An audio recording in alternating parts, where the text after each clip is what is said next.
多年来没有对东盟投入战略资源的美国，近期突然关心起东盟。美国国务卿布林肯5天内出席了东亚合作系列外长会的5场线上会议，但美方没有提出实质性帮助东盟的计划，却以居高临下的救世主和教师爷的姿态指指点点，还硬生生夹带私货，提出了东盟不感兴趣的所谓中国核武库扩张等议题。新加坡媒体对美国企图兜售核保护伞保持警惕。美国在东盟炒作升级版中国威胁论能得逞吗？来看看报道。东亚合作系列外长会落幕，周日，东盟10国在线庆祝该组织成立54周年。印尼外长雷特诺发表主旨演讲，表示大国之间的竞争在短期内没有减弱的迹象，并且有可能在东盟国家之间散播分裂。他强调，地区和平与稳定是东盟关注的重点，东盟不能成为新冷战的棋子，必须在塑造地区动态方面处于主导地位。中国始终视东盟为周边外交优先方向，坚定支持东盟共同体建设。国务委员兼外长王毅在周五举行的第28届东盟地区论坛外长会上强调，中方维护东盟中心地位，共同应对地缘对抗挑战。中方坚定捍卫不干涉内政原则，共同应对强权政治挑战。事实上，互不干涉内政是中国倡导的和平共处5项原则之一，首次提出就是在1955年印尼万隆会议上。多年来，这一原则在东盟国家深入人心。外交部发言人华春莹透露，在本次东亚合作系列外长会上，不少东盟国家外长反复重申不干涉内政原则。外长们认为，干涉内政不仅损害他国主权安全，加强对立对抗，还将使机制陷入分歧与竞争，使合作偏离发展主题。应警惕利用人权问题制造仇恨，不应将人权问题政治化和工具化。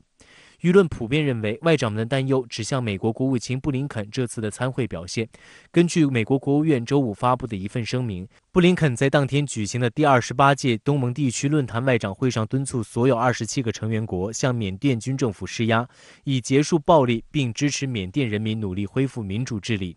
然而，美方冠冕堂皇的立场严重背离东盟的既有共识。早在4月份，东盟10国已经就缅甸问题和平解决达成5点共识。而在布林肯施压前2天，第11届东亚峰会外长会发表主席声明，也重申支持缅甸问题通过和平对话解决，实际上是对美方画红线。但布林肯却无视东盟国家推动和平解决缅甸问题的努力，对这些国家强硬施压。在1976年的东盟友好合作条约以及2007年的东盟宪章都主张，这个东盟国家不干涉彼此的内政，这是他们长期以来达成一个共识。即便是东盟国家内部出现一些问题，这些国家也主张通过东盟的方式来解决他们内部的一些分歧，就是一个非正式谈判的方式，就是一个大家协商一致的这么一个方式。观察指出，美国此前已经多年没有派高级别官员出席东盟的会议，这次突然的关心令东盟国家感到不舒服。拜登政府到东盟自顾自地高调打所谓人权牌，抢占所谓的道德制高点，但这种居高临下的做法显然忽视了东盟国家的实际情况，激化缅甸乃至东盟国家的国内局势，对任何一个东盟成员都是巨大的灾难。新加坡联合早报指出，更让东盟国家不舒服的是美方这次所表现出来的与中国交锋的姿态。东盟国家明确反对逼迫他们在中美之间选边站队，但美方这次没有表现出任何与中方合作的姿态，不是对中国挑衅，就是在逼迫东盟国家选边站队。该报还注意到，美方这次对东盟推出了升级版的中国威胁论。美国国务卿布林肯对中国核武库的所谓快速增长表示深切关注，指责中国严重偏离其基于最低威慑的数十年之久的核战略。该报认为，美方这是有意向东盟推销所谓的核保护伞，但事实上，中国的核武器对东盟完全没有威胁，东盟国家很清楚这一点。它实际上是想在这个东盟国家夸大中国这个核武器的这个威胁，通过这种制造恐慌的这种方式离间中国和东盟国家的这种关系。另一个方面，实际上是尝试着想把中国拉入美国与俄罗斯之间的战略武器谈判之中，用条约的方式限制中国的核武发展。国务委员兼外长王毅6月11号在日内瓦裁军谈判会议发表的视频讲话指出，中国的核政策在所有核武器国家中最具稳定性、连续性和可预见性。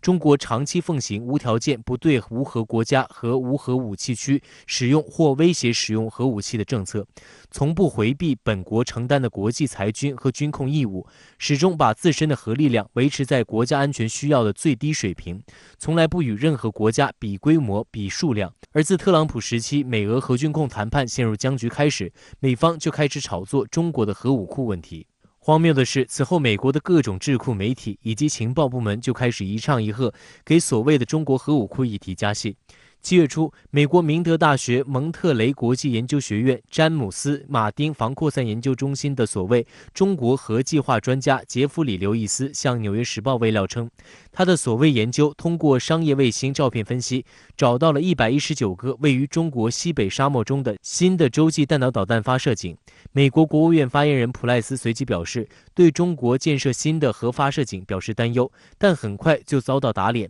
因为有媒体发现照片上明明就以英文标注了甘肃玉门风力发电厂，难道美国的中国核计划专家不懂英文？还有网友发现，输入这些所谓证据的卫星图片上的坐标，将照片放大一点，就可以清晰看到那些圆点的影子是3片风力发电机的桨叶。更离谱的是，《纽约时报》7月27号又在新疆的沙漠里发现了110个建设中的导弹发射井。观察指出，美国情报界和智库对按图索骥式的从卫星照片上寻找中国的所谓核发射井乐此不疲，但在卫星照片的判读上，美方的所谓研究人员显然不及格。此外，中国早就拥有了高分贝率的侦察卫星，难道解放军不懂如何掩护自己的战略设施？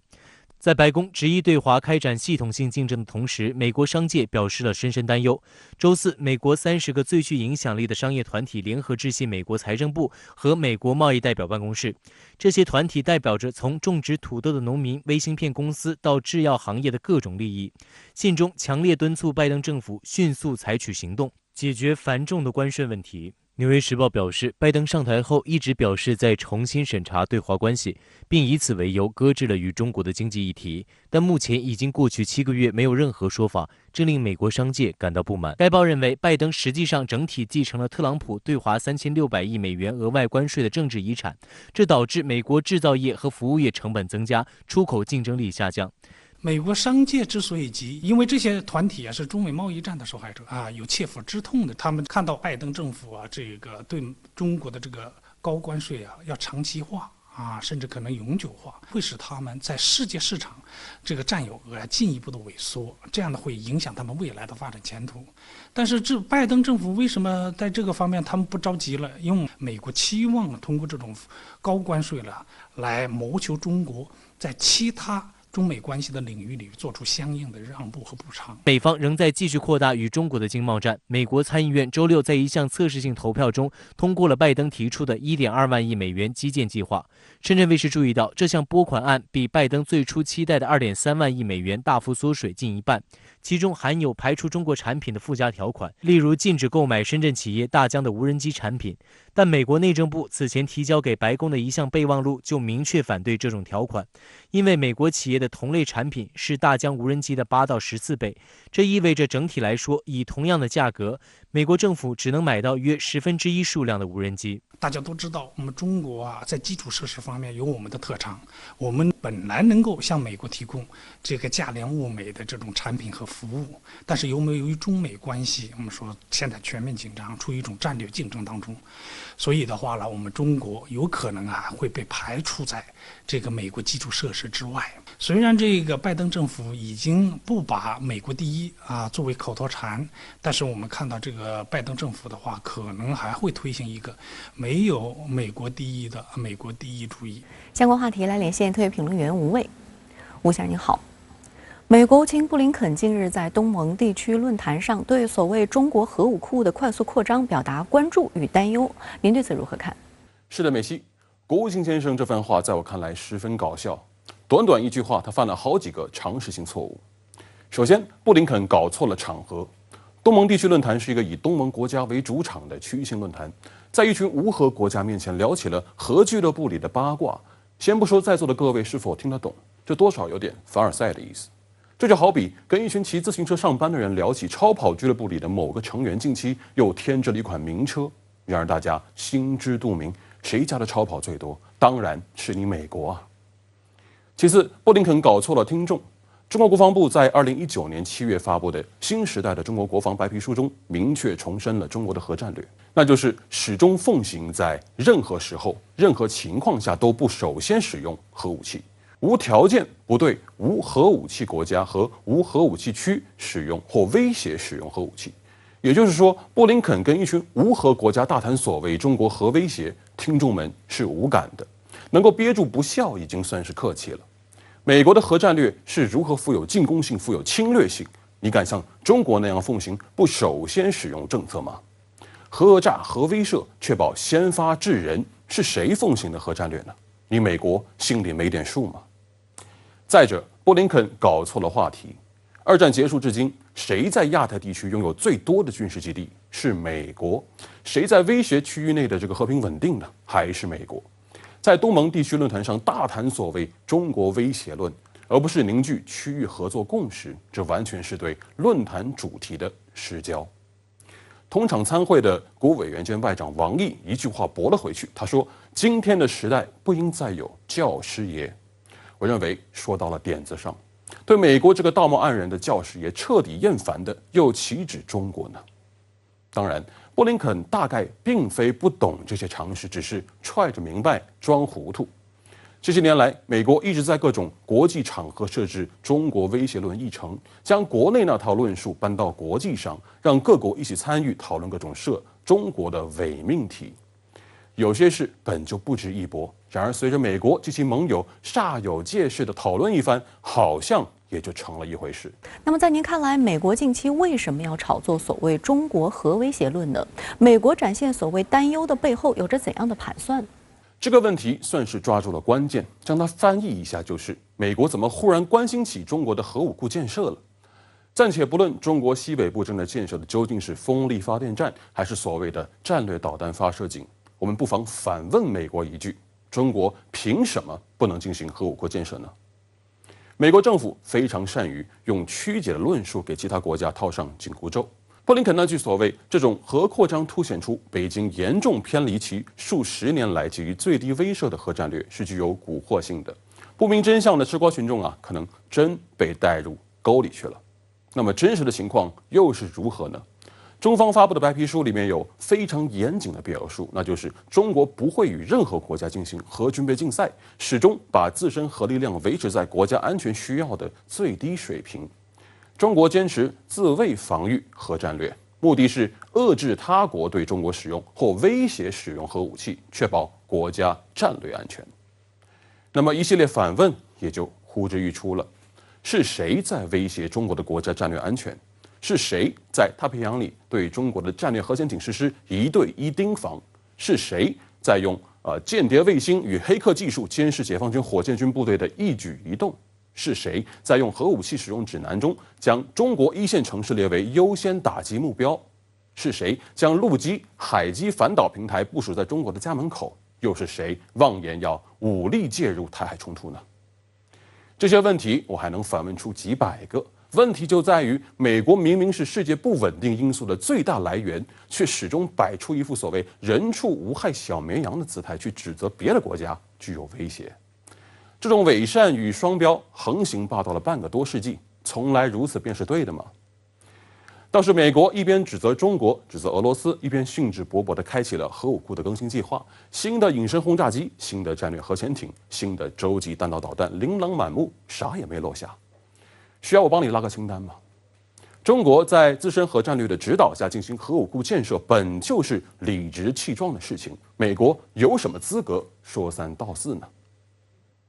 美国这番装作担忧，目的性是很强的。其中一个最具欺骗性的，就是妄图将中国往核谈判、核裁军的谈判桌上忽悠。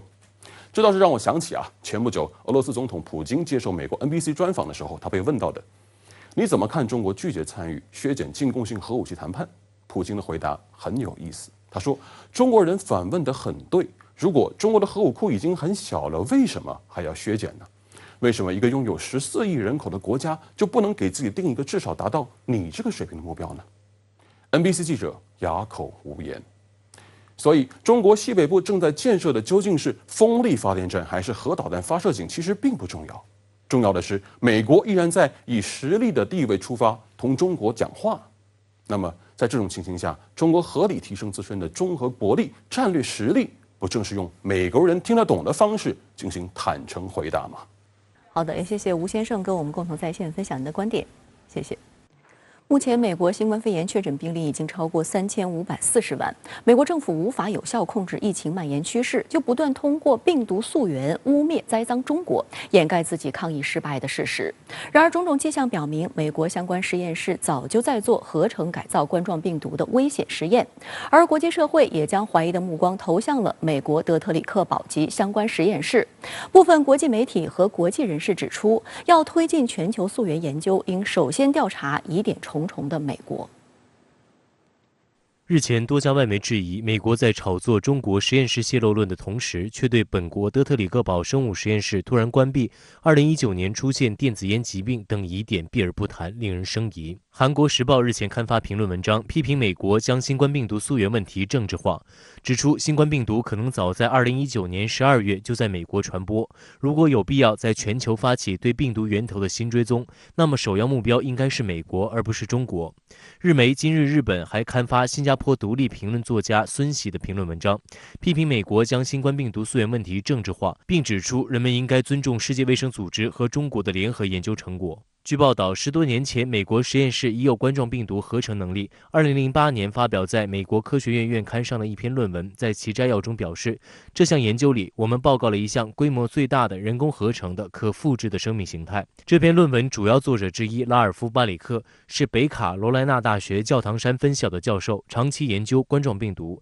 是国际上这一学术领域的权威专家。论文详细记录了设计、合成并激活一种 SARS 样冠状病毒的方法，并特别验证了这种人造病毒不仅能让小鼠感染患病，还能侵袭人类的呼吸道纤毛上皮细胞。值得注意的是，巴里克与黑幕重重的德特里克堡实验室也有联系。例如，在这项与冠状病毒相关的专利中，巴里克与德特里克堡的工作人员是共同发明人。美国布朗大学沃森国际和公共事务研究所高级研究员斯蒂芬·金泽日前指出，美国德特里克堡不仅有长期研究致命病原体的历史，还生产各类生物武器和毒剂。巴里克2006年也曾撰文称，基因重组、合成生物等技术有被用来发展生物武器的潜力。而巴里克所在的生物实验室安全记录也堪忧。据美国非营利新闻调查网站为了人民报道，2015年1月1号至2020年6月1号，北卡大学教堂山分校共向美国国家卫生研究院报告了28起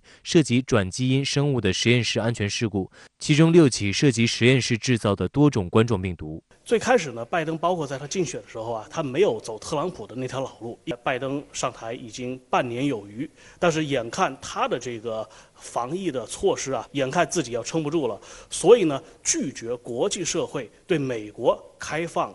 这个检查的要求，反而呢倒打一耙，把锅又再次甩到中国。此外，拜登政府发起的90天新冠病毒溯源调查也接近尾声。上月27号，拜登上任后首次视察了国家情报总监办公室。美媒分析，拜登去视察这里的原因之一是其5月26号发起的所谓90天新冠病毒溯源调查就快到出报告的时候了，而这一调查正是交给国家情报总监办公室牵头负责的。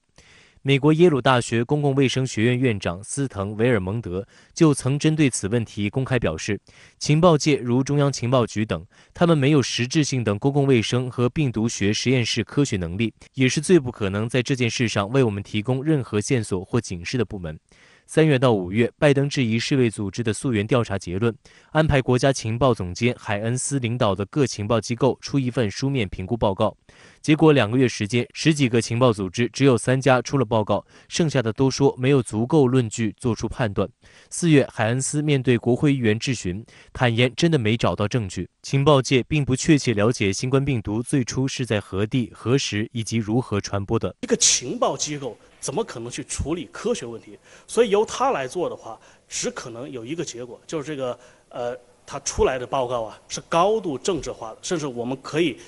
大胆的去判断、去预测，它是一个高度阴谋论化的。美国试图就新冠溯源问题抹黑中国，但美国更应该担忧其国内疫情的严峻形势。据美联社报道，由于当前德尔塔变异毒株在美国国内的快速传播，美国连续多日单日新增新冠确诊病例总数超10万，而这一数字原本在6月下旬时已经下降到1万例左右。另外，根据约翰斯霍普金斯大学的最新数据显示，目前美国每日新增死亡人数的平均值也有所增加。截至8月5号，过去14天内，美国的新冠死亡人数从每天约270人上升到每天近500人。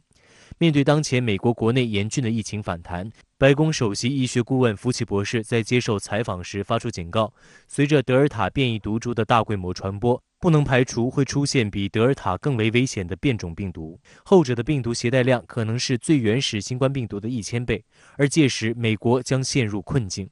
有评论认为，美国政府在抗疫中应该尊重事实、尊重科学、尊重生命。世界第一强国不应该给全球抗疫拖后腿，全球第一抗疫大国也绝不是现在单日新增确诊病例破10万的样子。泼脏水呢，就可以给拜登政府给他减压泄愤，但是对中美关系、对美国人民、对世界和平和人类生命安全共同体、共同抗疫防疫的共同体，绝对是有百害而无一利的。香港民主党副主席李永达周五晚间被发现现身香港机场，他的妻子陈树英后向同党证实李永达赴英消息，而民主党内部则对李永达完全没有先兆的离港大感意外。下个月，香港民主党会员大会将决定该党会否参选年底的立法会选举。在这个节骨眼上，一直积极反对民主党继续参选下届立法会的李永达跑了，引发民主党内部强震。综合港媒报道，李永达夫妇周五晚约9时抵达机场，办理登机手续后，李永达入闸登机。其妻子曾担任屯门区议会主席的陈树英随后离开机场。李永达离港的报道周六开始在香港民主党党内群组疯传。陈树英当天通过短信的方式向党友交代，指李永达前往伦敦，但没有交代原因，只称自己仍在香港，若有需要，李永达会自行回应。香港民主党主席罗健熙于周六下午回应媒体问询时承认，得知李永达目前不在香港，会尝试与其联络，又称自己没有收到李永达辞任副主席一职。无论是在经济利益上，还是在政治前途的考量上呢，还留有余地。而且李永达也并没有像其他跑路到外国的反对派人物一样，就宣布于香港这里进行完全切割。因此，还是留有在政治上的回旋余地。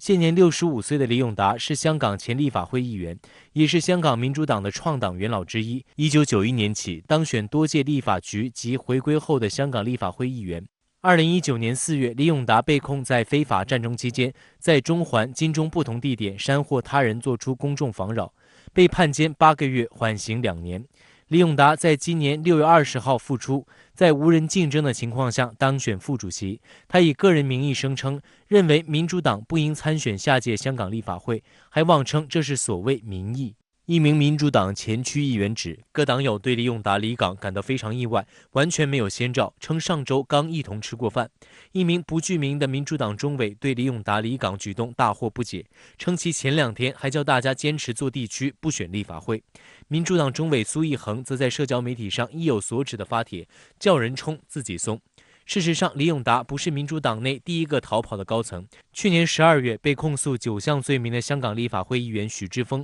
以公事访问为借口，在保释期间潜逃海外，并在社交平台上发布声明，宣布自己正式退出民主党。全国政协副主席梁振英周六在社交媒体上评论了此事，提到李永达只身出走英伦，事前亲密党友没有人知，说这种事会层出不穷，继续验证我去年对反对派的论断。这些人没有担当，没有骨气，兄弟爬山各自努力只是幻想，压力之下一只两只变成田鸡过河，各有各撑。李永达出走目前来看的话，还没有触及到就是法律上对他有什么样的罪名的追究，他也没有，然后这个香港警方的这个通缉令，所以呢目前来看的话，只是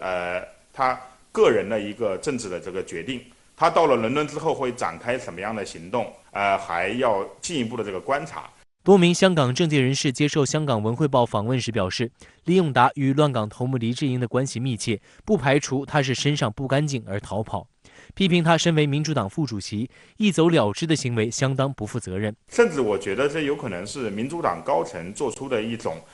两条路线生存的策略，就是在香港本地呢，那么将来肯定会走一条要么参选，要么不参选，变成压力团体的道路，这是本地化的政治生存。香港民主党作为一个传统的反对派政党，一定会有自己的角色。另一方面呢，李永达去伦敦呢，也有可能是民主党希望给自己第二条活路，就是在整个代表香港反对派的这个政治光谱上呢，在国际路线上面呢，也不要落后。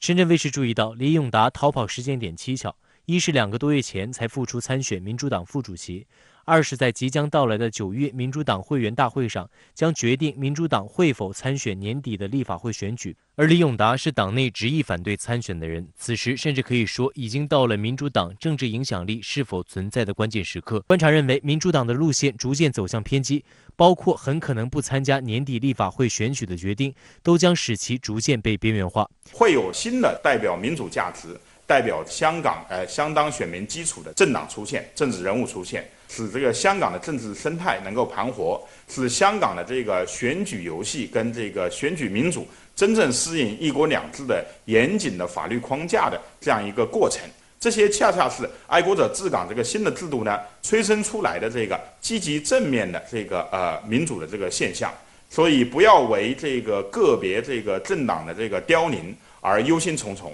我们应该看到制度的进步，看到这个民主新的力量的焕发。需要说明的是，强调爱国者治港绝不是要搞清一色。全国政协副主席、国务院港澳办主任夏宝龙在今年2月22号研讨会上的重要讲话表示，一部分市民由于长期生活在香港这样的资本主义社会，深受西方教育文化影响，对国家、对内地了解不多，甚至对国家、对内地存在各种成见和偏见。对这些人的取态，中央是理解和包容的，也坚信他们会继续秉承爱国爱港立场，与反中乱港分子划清界限，积极参与香港治理。今年3月，国务院港澳办分管日常工作的副主任张晓明也说得很清楚，立法会仍然可以听到不同的声音，包括批评政府的声音。把不爱国的人，特别是反中乱港分子排除在香港特别行政区的管制架构之外，不等于说把所有的反对派或者范围更广一点的泛民主派全部排斥在管制架构之外。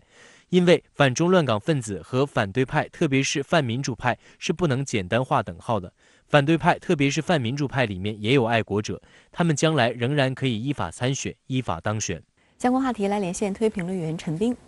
陈先生您好。香港民主党副主席以离港赴英，还有一些修例风波中有过激言行的人也离开了，您是如何看待这一现象？美西你好，香港民主党副主席李永达是玩政治的，但现在呢没他玩的土壤了，只好灰溜溜的离港。他呢是前香港立法会和区议会议员，2012年败选以后呢，逐渐的淡出了政坛，但是在非法占中活动之中呢，他又露头了，煽惑他人呢妨扰公共秩序。2019年呢被判刑8个月，缓刑2年。今年6月呢，他又复出，当上民主党的副主席，煽动人呢不应该参加年底的立法会选举，还在干扰特区政治。那么这样的人呢，香港不欢迎，香港选民反感，在他感到无立锥之地的时候，也就开溜了。一些离港的所谓头面人物，多是乱港分子，是玩政治的，现在呢没他们的空间和舞台了，那么只好出逃。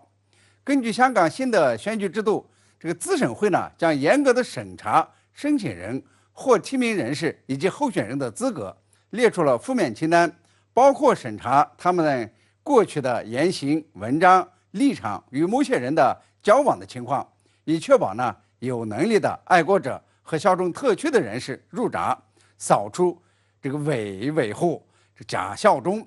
像李永达这样的人呢，再没资格和机会参政了。所以此类人士的离港是很正常的，没必要大惊小怪。美国总统签署了备忘录，要对部分滞留美国的港人提供延期强制离境庇护。中方对此提出批评，这究竟是怎么回事呢？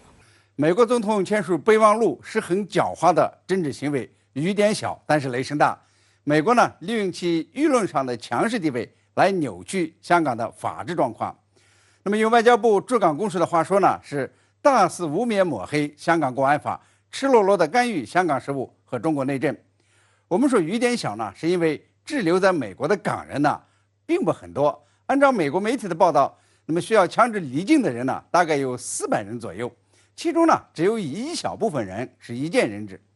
因为这个人数少，那么对美国社会呢不会带来负担，所以呢美国政客也就加以利用，放大成政治事件，这个惺惺作态的以临时庇护来膨胀美国的大度和对人权的关切。不管这些滞留客呀，在美国这个停留18个月以后还会不会强制遣返，但是呢，美国呢已经掀起了对香港国安法的一波抹黑潮，鼓动在港的潜在的乱港分子继续兴风作浪，扰乱香港来之不易的由乱到治、由治到兴的局面，这呢才是他们的用心所在。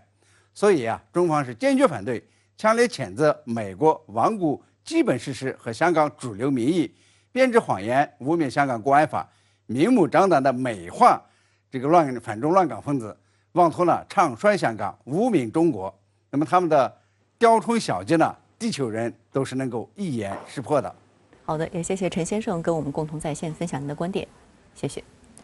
美国国会参议院当地时间周五凌晨通过法案，声称要强化美国挺台参与世卫的力道。法案鼓动拜登政府制定策略，协助台湾重获世卫观察员身份。法案还要求美国国务卿在台湾未取得观察员身份的每届世界卫生大会后，需说明美国在协助台湾的计划上有做出哪些改变与作为。但观察指，美方惯用台湾牌策略，借机挑衅中国大陆，但对台湾来说并没有实质帮助。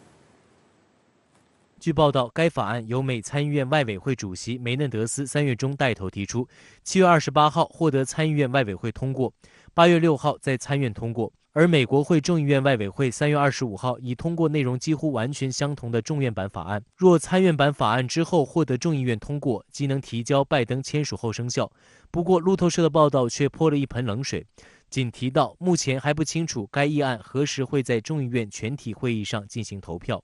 事实上，美国炒作台湾参加世界卫生大会并不是新鲜事。自1997年起，美国国会曾多次通过支持台湾参与世卫的法案。美国国务卿和卫生部长也曾身体力行，亲自为台湾游说拉票，最终都无果而终。针对台湾意图参加世卫大会一事，外交部曾多次回应表示，中国台湾地区参加世卫大会必须按照一个中国原则处理，这是联合国大会第2758号决议和世界卫生大会25.1号决议确认的基本原则。2016年台民进党执政以来，顽固坚持台独分裂立场，拒不承认两岸同属一个中国，导致中国台湾地区参加世卫大会的政治基础不复存在。台湾地区无法参加世卫大会的局面，也是民进党当局造成的。民进党当局对此心知肚明。台湾地区前领导人马英九周四也一针见血地指出，台湾等不到世卫大会邀请，是因为蔡英文拒绝9·2共识。岛内民众也讽刺道，美国总忽悠台湾，因为有利可图，卖武器大家都赚钱，来猪也吃了，拿台湾当筹码挡子弹，台湾也顺从，还能忽悠什么呢？世卫组织又不是你美国说了算，这么多年不是一直说吗？够了。美国是世界超级强权，并不意味着他在国际组织里面他就吃得开，因为在国际组织里面，你美国只有一票。事实上，美国在过去的几年，一直在这个世界卫生大会里面发言，但是每一年都失败，每一年都失败。而美国其实是讲了很多，做了很少。值得注意的是，在美参议院通过相关法案前，美国防部国防安全合作局发布消息称，美国务院已批准向台湾出售总额约7.5亿美元的自行榴弹炮系统及相关设备，预计1个月后生效。这是拜登上台以来首次对台军售。观察指，美国通过这种口惠而实不至、根本无法实现的承诺和支持，进而大卖台湾过时且高价的武器。民进党当局和岛内台独势力却以此为荣，甘之如饴。不顾疫情影响下台湾经济的持续低迷，也不管岛内民怨载道，交所谓的保护费，以此壮胆，似乎靠这些不断增加的洋枪洋炮，就能够有实力对抗大陆，达到以武谋独的目的。这个蔡英文政府对美国的完全的依赖的结果呢？你大概想不买都不行，所以现在变成很奇怪的一个现象，就是说，要不要卖武器给你，是美国决定，你说不买，也不是你可以说了算数的。好，卖多少钱呢？当然是卖方在做决定，美国在做决定。美国出售给台湾很多武器，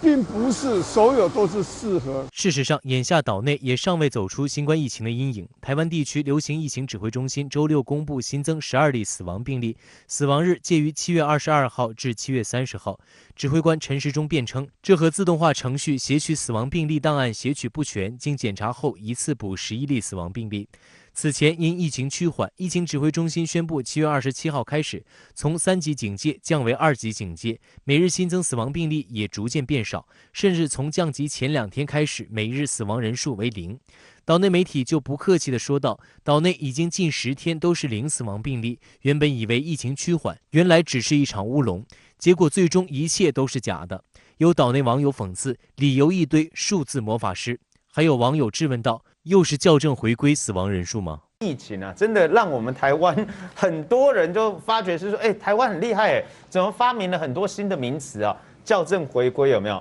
人与人的接触有没有？还有 X-Men 有没有？那现在多增加了一个，这个叫做截取不全啊。可我们要说，这其实就是技术性的问题，不是吗？与此同时，台行政部门负责人苏贞昌还鼓吹，台湾地区疫苗接种率高达38.8%，在亚洲名列前茅。法国国际广播电台却在报道中踢爆，台湾打了2剂疫苗的人口还不到2%，而岛内自行研发的高端疫苗连日来也是状况不断。前台北市长郝龙斌及当局前卫生部门负责人杨志良，继周一向台行政部门提出诉愿后，周三再到台北高等行政法院递状，申请停止执行卫生福利部门对高端疫苗的紧急授权。民调显示，岛内民众对高端疫苗也充满疑虑。岛内媒体就披露，民进党当局愈是不择手段的护航高端，愈是给予他超乎正常审验标准的便利，只会愈发破坏民众对高端疫苗的信任。目前这么低的施打意愿，正是民进党当局一再超前放水所招致的反效果。